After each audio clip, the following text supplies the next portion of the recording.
എന്റെ പ്രിയപ്പെട്ടവരെ, ഇരിക്കുന്നവരെ, ഞാൻ കഴിഞ്ഞ ദിവസം വേദനിച്ചു പോയി.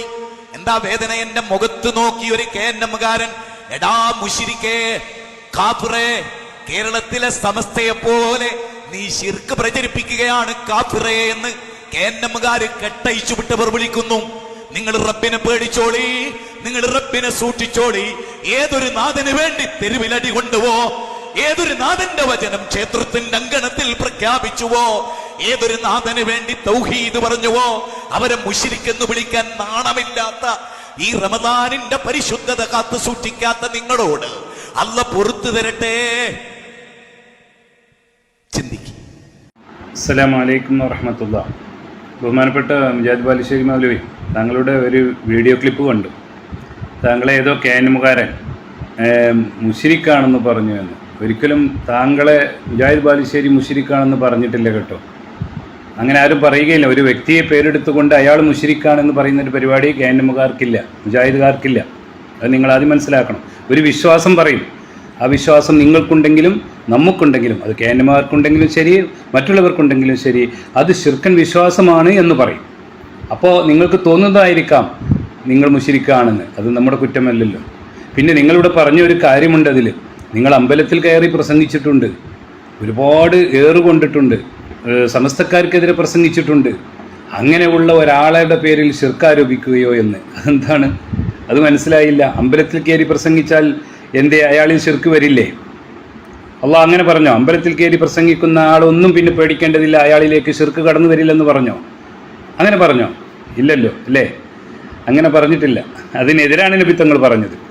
അതുപോലെ ഒരുപാട് ഏറുകൊണ്ടാൽ പിന്നെ അയാൾ ഒന്നും പേടിക്കേണ്ട, അയാളിൽ ശിർക്ക് വരില്ല, അയാൾക്ക് ശിർക്ക് വിശ്വാസം കടന്നു വരില്ലെന്ന് അള്ളാഹുവിൻ്റെ പ്രവാചകനോ പഠിപ്പിച്ചോ? ബാലുശ്ശേരി, എവിടെയാണ് നിങ്ങൾക്ക്, എന്താണ് നിങ്ങൾക്ക് പറ്റിപ്പോയത്?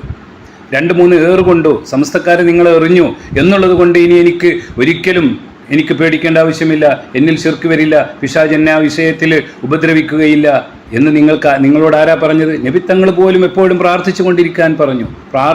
ഏറ്റവും കൂടുതൽ പ്രാർത്ഥിച്ചു നബി തങ്ങൾ. ആ പ്രാർത്ഥന നമുക്ക് പഠിപ്പിച്ചു തന്നു, എപ്പോഴും പ്രാർത്ഥിക്കാൻ പറഞ്ഞു. എന്താണ് ആ പ്രാർത്ഥന?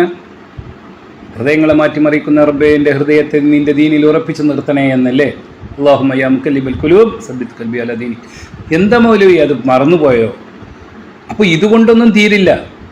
ഞാൻ ഒരുപാട് അമ്പലത്തിൽ പ്രസംഗിച്ചു, ഒരുപാട് ഏറുകൊണ്ടു, സമസ്തക്കെതിരെ പ്രസംഗിച്ചു, അതുകൊണ്ട് എനിക്കിനി എൻ്റെ പേരിൽ ശിർക്കാവും. നിങ്ങളുടെ പേരിൽ ശിർക്ക് ആരോപിച്ചതല്ലല്ലോ, ആണോ? ജിന്ന് പിശാചുക്കളോട് നമ്മൾ സഹായം തേടിയാൽ, ഒരു ബുദ്ധിയും പ്രായപൂർത്തിയുമുള്ള ഒരു മനുഷ്യൻ ജിന്ന് പിശാചുക്കളോട് സഹായം തേടിയാൽ ആ സഹായത്തേട്ടങ്ങളെല്ലാം ശിർക്കാണ് എന്ന് പറഞ്ഞപ്പോൾ, അല്ല, അതെല്ലാം ശിർക്കാകില്ല എന്ന് പറഞ്ഞുകൊണ്ടാണ് നിങ്ങൾ രംഗപ്രവേശനം ചെയ്യുകയും അതിനുവേണ്ടി നിങ്ങളുടെ 10 ലക്ഷം രൂപ നിങ്ങളുടെ സ്വത്ത് വിറ്റുകൊണ്ട് നിങ്ങൾ എനിക്ക് വരെ മുജാഹിദുകൾക്ക് വേണ്ടി നിങ്ങൾ ഓഫർ ചെയ്തു. എന്തിനാ ഓഫർ ചെയ്തത്? എന്തിനാ മൗലവി ഓഫർ ചെയ്തത്? ജിന്ന് പിശാചുക്കളോടുള്ള എല്ലാ സഹായത്തേട്ടങ്ങളും ശിർക്കാണെന്ന് പറഞ്ഞപ്പോൾ എല്ലാം ശിർക്കാകില്ല, എല്ലാം ശിർക്ക് വരില്ല, അതിൽ വസീലത്ത് ശിർക്കും ശിർക്കായതുമുണ്ട്, എന്നാൽ എല്ലാം ശിർക്കല്ല, ശിർക്കിന് താഴെയുള്ളതുമുണ്ട് എന്ന് പഠിപ്പിക്കാനല്ലേ? അല്ലേ? ശിർക്കായ ഒരു കാര്യം ശിർക്കല്ലെന്നുള്ള വിശ്വാസവും ശിർക്കാണെന്ന് നിങ്ങൾക്ക് മറന്നുപോയി അല്ലേ? ഒരാൾ പറയാണ് മൊയ്‌ദി ശൈഖിനും അമൃതപ്പാപ്പനെ ഒന്ന് വിളിച്ച് നമ്മൾ തേടിയാൽ അതിൽ ശിർക്കാകാത്തൊരു സഹായത്തട്ടം നമുക്കുണ്ടെന്ന് വിശ്വസിച്ചാൽ ആ തേടുന്നവൻ്റെ വിധി തന്നെയാണ്. ബിംബങ്ങളോടും വിഗ്രഹങ്ങളോടും അതുപോലെയുള്ള മരിച്ചുപോയതുമായ മറ്റുള്ള ആളുകളോടും അവരൊക്കെ വിളിച്ച് സഹായം തേടിയാൽ അതിൽ നമുക്ക് ശിർക്കാകാത്തൊരു സഹായത്തേട്ടമുണ്ടെന്ന് വിശ്വസിച്ചാലോ അവരെ വിളിച്ച് തേടുന്ന അതേ വിധി തന്നെയാണ്.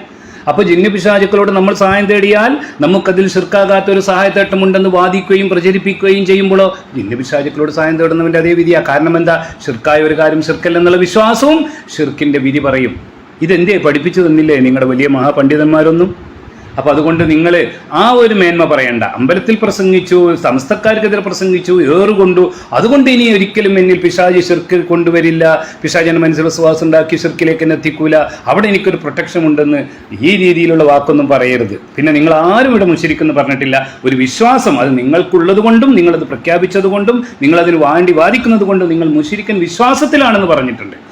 അത്രയേ ഉള്ളൂ, അല്ലാതെ ഒരാളെ മുശ്രിക്കാക്കിയിട്ടില്ല കേട്ടോ.